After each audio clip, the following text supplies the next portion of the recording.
dato de la inflación sube hasta el 6% y el precio de los alimentos en un 16,6% ya. ¿Una valoración? Bueno, se confirma que estamos en un proceso inflacionista que empezamos ya en el año 21, Europa empezó en el 22, nosotros lo seguimos arrastrando en el 23 y tenemos una inflación subyacente, que es la inflación que persiste, superior a la media de la Unión Europea.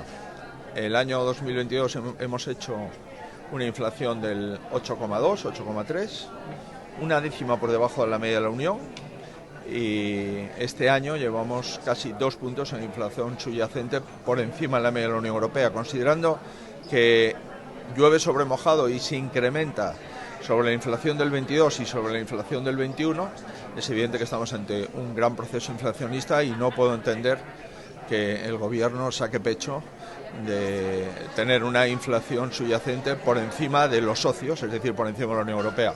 ¿Eso que supone? Pérdida de poder adquisitivo, supone que las rentas más bajas tienen que hacer más esfuerzo para llenar la cesta de la compra y supone, dado que hay una persistencia en no rebajar el IVA, una disminución del consumo. Hemos visto ayer que el pescado ha caído un 20%, carne, conserva, sigue sin rebajarse el IVA, por tanto, las rentas medias y bajas son las que más están aguantando la pérdida de poder adquisitivo y el incremento de los alimentos. Sobre pensiones, usted cree que hay que subir las pensiones mínimas. ¿Cuál es su propuesta de pensiones? ¿Mantener el 0,25? Mi propuesta de pensiones es mantener la sostenibilidad del sistema de pensiones. Mi propuesta de pensiones es no dejar un enorme agujero que ponga en riesgo las pensiones, no solo de los que las cobran ahora, sino los que tienen expectativas de cobrarla. Y mi propuesta de pensiones es no decirle a los jóvenes que no van a tener una pensión digna. Y lo que ha hecho el gobierno, en primer lugar, no lo acredita ningún instituto ni ninguna academia económica en España. No conozco a ningún experto en pensiones que esté de acuerdo con la propuesta que ha planteado el gobierno, y lo que ha hecho el gobierno es hacer un agujero en las pensiones que no está dispuesto a revertir, y además decir que en el año 25 pues habrá que hacer una reforma de pensiones. La disposición adicional del texto que conocemos lo dice muy claramente. Yo no voy a hacer una reforma de las pensiones, yo voy simplemente a aguantar hasta el final de la legislatura, y quien esté en el año 25 pues que lo solucione, que solucione el agujero que he venido creando a lo largo de la legislatura. Creo que no es bueno tratar a los pensionistas de esta forma, creo que no es bueno mandar un mensaje de que el gobierno es incapaz de solventar las pensiones y de asegurar la sostenibilidad de las pensiones. Pero la postura de Europa, ¿qué le parece la postura de Europa en las pensiones? Porque el gobierno tendría el visto bueno de Europa. En primer lugar, yo no sé si el gobierno tiene el visto bueno de Europa, yo sé lo que ha dicho Europa, y lo que ha dicho Europa es que este asunto es un asunto que tiene que plantear y negociar el gobierno en el ámbito nacional. Eso es lo que ha dicho Europa.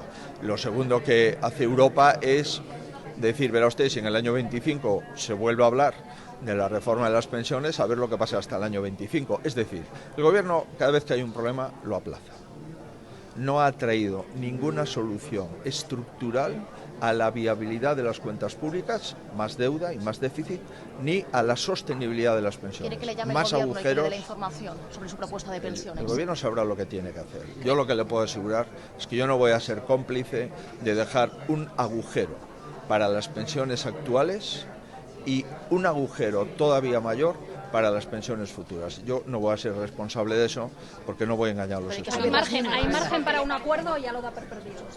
No lo sé, desde luego no se puede empezar de una forma peor, y es ocultar a la oposición lo que está negociando el gobierno y dar por una cuestión cerrada y aprobarlo por un Real Decreto Ley, insisto, algo que debería estar presentado a finales del año pasado.